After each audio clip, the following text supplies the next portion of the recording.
அனைவருக்கும் வணக்கம். இப்போ இன்னைக்கு வந்து ஒரு விஷயம் உங்கள்கிட்ட ஷேர் பண்ண போறேன். அது மண்புழுவை பத்தி. பொதுவாக பார்த்தீங்கன்னா இந்த கண்டமெல்லாம் வந்து கண்டமாக இருக்கும். இதோட உடல் அமைப்பில் வந்து எலும்புகள்லாம் இல்லாத ஒரு அமைப்பு, ரொம்ப அற்புதமானது. உழவனின் நண்பன் சொல்லுவோம் இல்லையா, உழவனின் நண்பன் அப்படின்னு சொல்லுவாங்க. இது என்ன சார் செய்யும் அப்படின்னா, இது என்ன செய்யும்னா பூமியில வந்து துளையிட்டு நிறைய ஹோல்ஸை மேக் பண்ணும். அந்த ஹோல்ஸால என்ன சார் பயன்னு கேட்டால் என்ன நடக்கும்னா, இது பூமிக்குள்ள நிறைய துளைகளை ஏற்படுத்துவதன் மூலயமா பூமிக்குள்ள இருக்கிற மண் வந்து நிறைய ஏரேஷனா காற்றோட்டமா இருக்கும். இதனால தாவரங்களுக்கும் செடிகளுக்கும் நல்லா என்ன கிடைக்கும்னா ஒரு நல்ல காற்று கிடைக்கும். சரியா? அந்த நைட்ரஜன் ஃபிக்சேஷன் பிளான்ட்லாம் படிச்சிருப்பீங்க இல்லையா, லெகுமியா பிளான்ட்லாம் படிச்சிருப்பீங்க. அது வந்து என்ன செய்யும்னா, நம்ம வந்து காற்றில் இருக்கிற நைட்ரஜனை ஃபிக்ஸ் பண்ணிக்கிறதுக்காக, நைட்ரேட்டாக மாற்றுறதுக்காக வந்து இந்த சில விஷயங்கள் இது அவங்க பண்ணுவாங்க. அது மட்டும் இல்லை, நம்ம போடக்கூடிய உரம், மழை பொழியக்கூடிய மழை நீர், இந்த மழை நீர்லாம் என்ன நடக்கும்னா பூமிக்குள்ள போறதுக்கு துளைகளை ஏற்படுத்தக்கூடிய மிகப்பெரிய வந்து இயற்கையால படைக்கப்பட்ட ஒரு விஷயம் தான் இந்த மண்புழு. இந்த மண்புழு வந்து நம்ம வந்து செயற்கை உரம் போடுவதன் மூலயமா என்ன ஆகுதுன்னா மிகப்பெரிய பேரழிவுகளை நம்ம சந்திக்கிறோம்.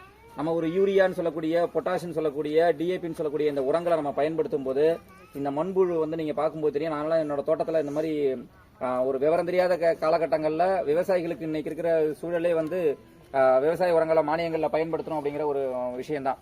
இந்த மண்புழு என்ன செய்யுதுன்னா அதை துடிச்சு இறந்து போகக்கூடிய ஒரு மோசமான ஒரு சூழல் வந்து இந்த மண்புழு அந்த விஷயத்தை அனுபவிக்குது.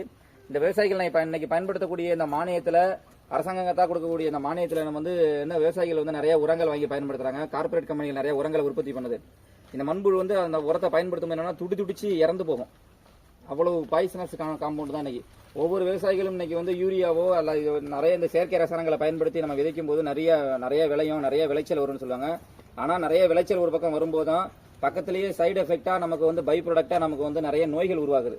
இந்த நோய்களை கட்டுப்படுத்துறதுக்காக நம்ம வந்து இயற்கை விவசாயத்தை முன்னெடுக்கணும். விவசாயியோட நண்பன் சொல்லக்கூடிய இந்த மண்புழு வந்து மிகப்பெரிய நல்ல விஷயங்கள்லாம் செஞ்சுக்கிட்டு இருக்காங்க. அப்ப இதே போல நம்ம தோட்டத்தில் எந்த தோட்டத்தில் மண்புழு இருக்கோ அந்த தோட்டத்தில் வந்து நிலம் இன்றும் உயிர்ப்போட இருக்குது, நிலம் இன்றும் ஆரோக்கியமா இருக்குது அப்படின்னு அர்த்தம். அப்ப இந்த மண்புழுவை காக்க வேண்டிய விஷயம் நம்ம கையில தான் இருக்கு. அதனாலதான் அந்த இளம் பசுமையார் வள திட்டத்துக்கு கீழே உங்களோட பள்ளி மாணவர்களுக்காக இந்த வாரந்தோறும் இந்த பயணங்கள்ல நம்ம ஈடுபட்டு இருக்கோம். சுற்றுச்சூழல் சார்ந்த விழிப்புணர்வை நீங்களும் பெற வேண்டும். நீங்கள் உங்களை சார்ந்த மக்கள்கிட்டையும், வீட்லயும், பேரண்ட்ஸ்கிட்டையும், ஃப்ரெண்ட்ஸ்கிட்டையும், உங்க பிரதர் சிஸ்டர்ட்டையும் இந்த விஷயமா ஷேர் பண்ணிக்கணும். நாமளே நமக்கான விஷயங்களை உற்பத்தி பண்ணணும். நமக்கு வந்து சுற்றுச்சூழலோடு ஒருங்கிணைந்த ஒரு வாழ்வை மேற்கொள்ள வேண்டும் என்பதற்காகத்தான் இந்த களப்பயணங்கள்ல நம்ம இருக்கோம். இன்னைக்கு வந்து இந்த மண்புழுவை பத்தி நீங்க தெரிஞ்சுக்கிறதுல நாங்கள் ரொம்ப சந்தோஷப்படுறோம். நன்றி, வணக்கம்.